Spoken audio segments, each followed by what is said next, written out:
Salut tout le monde, aujourd'hui on se retrouve pour la première vidéo de la série Les bases de l'Arduino. Aujourd'hui on va commencer par quelque chose de simple, c'est-à-dire faire clignoter une LED grâce à un Arduino Nano. Pour ça on aura besoin d'une Arduino, on aura également besoin d'une LED, la couleur que vous voulez. Vous aurez également besoin d'une résistance de 220 ohms. Si vous voulez, je vous mets dans la description un lien pour le code couleur des résistances. Nous aurons également besoin d'un fil et d'une breadboard. Donc la breadboard, c'est une plaque d'essai, comme on dit en français. Je vous mets à l'écran le schéma de connexion d'une breadboard. Donc tout d'abord, on va prendre notre breadboard et mettre l'Arduino dessus. Une fois que c'est fait, on va connecter la LED à l'Arduino. Donc pour ce faire, on va connecter la grande patte de la LED sur le pin D9.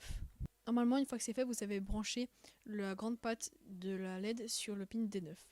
Et la plus petite patte, vous la branchez sur la colonne bleue, donc le moins.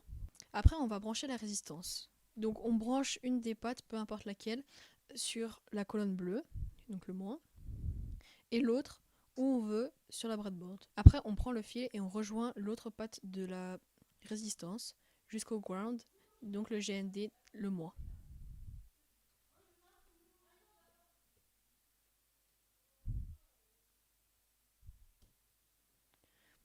Une fois que c'est fait, on peut brancher l'Arduino au PC grâce à un câble USB-C. Si l'Arduino est bien connecté au PC, normalement il y a une LED rouge qui s'allume. Donc là, on se retrouve tout de suite sur le logiciel Arduino. Je mettrai le lien pour télécharger l'IDE Arduino dans la description. Quand on démarre le logiciel, on démarre avec quelque chose d'écrit. Donc le void setup et le void loop et quelques trucs ici. Donc le void setup, c'est là où on va initialiser tout. Là, ça s'appelle un commentaire. Donc il n'est pas exécuté par le programme. Après, on a le void loop. Comme son nom l'indique, c'est une boucle. Et dedans, ce sera le programme principal qui tournera en boucle. Donc, on peut effacer les commentaires.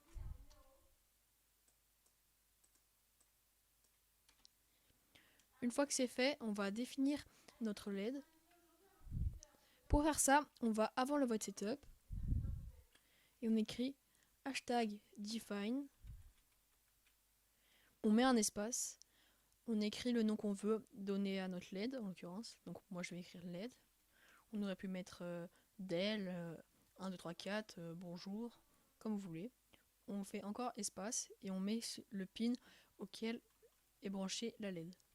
On aurait pu mettre D9 parce qu'il est branché sur le pin D9, mais le logiciel comprend que quand on met 9, ça veut dire D9. Donc on met 9. Après, on passe au void setup. Donc dans le void setup, on va en l'occurrence initialiser la LED. Ça aurait pu être un moteur, voilà. Donc là, en l'occurrence, on va dire que la LED reçoit une information, en l'occurrence allumée ou éteinte. Si ça avait été un bouton, on aurait dit qu'il émet des informations, en l'occurrence appuyées ou désappuyer. Donc pour définir notre LED, on va écrire pin mode, entre parenthèses, on n'oublie pas le point virgule, et dans les parenthèses, on écrit donc, le nom de notre objet, donc en l'occurrence LED, on met une virgule, donc on dit output, pour dire qu'elle reçoit des informations.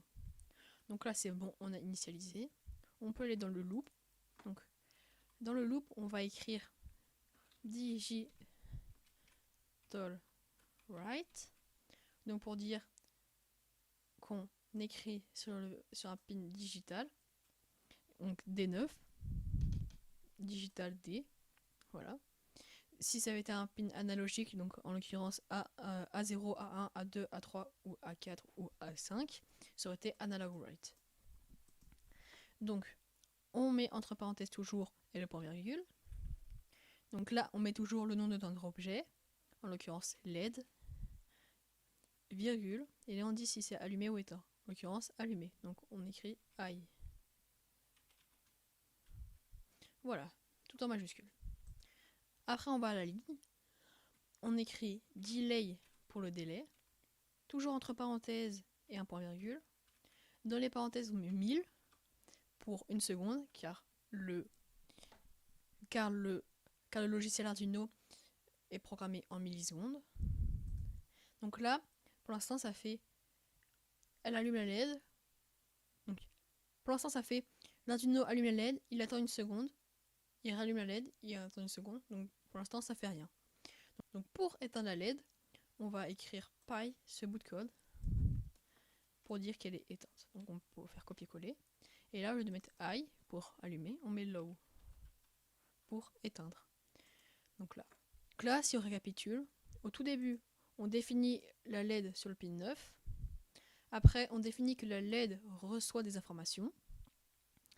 Puis après, on dit à l'infini de mettre la LED allumée pendant une seconde, puis de la mettre éteinte pendant une seconde, etc. Donc, toujours, avant de déverser un programme, on va sur Outils, Type de carte, et choisir notre type de carte. En l'occurrence, moi c'est une Arduino Nano. Vous, ça peut être une Arduino Uno, etc. Donc on clique dessus. Puis après, on revient dans Outils, on met port, et puis après, on met le port qui correspond à l'Arduino. Donc, en l'occurrence, moi c'est comme 5. Hop. Après, on n'a plus qu'à vérifier, on appuie sur la petite flèche. Ça vous demande d'enregistrer. Moi, j'ai pas besoin parce que j'ai déjà. Mais vous enregistrez. Voilà. Donc compilation terminée, ça veut dire qu'il n'y a aucune erreur. S'il y avait une erreur, par exemple, j'ai oublié un point virgule, ça m'aurait mis une erreur. Comme ça. Donc là, en l'occurrence, il manque un point virgule avant les accolades. Donc hop, on remet le point virgule et c'est bon. Donc après, pour téléverser, on appuie sur la petite flèche. Ça nous demande d'enregistrer si on n'a pas encore enregistré. Bon, en l'occurrence, je l'ai déjà fait. Hop, donc téléversement terminé. Donc là, je vous montre comment ça fait. Donc voilà, on a notre LED qui clignote toutes les 1 seconde. J'espère que cette vidéo vous aura plu. Sur ce, je vous dis à la prochaine. Ciao!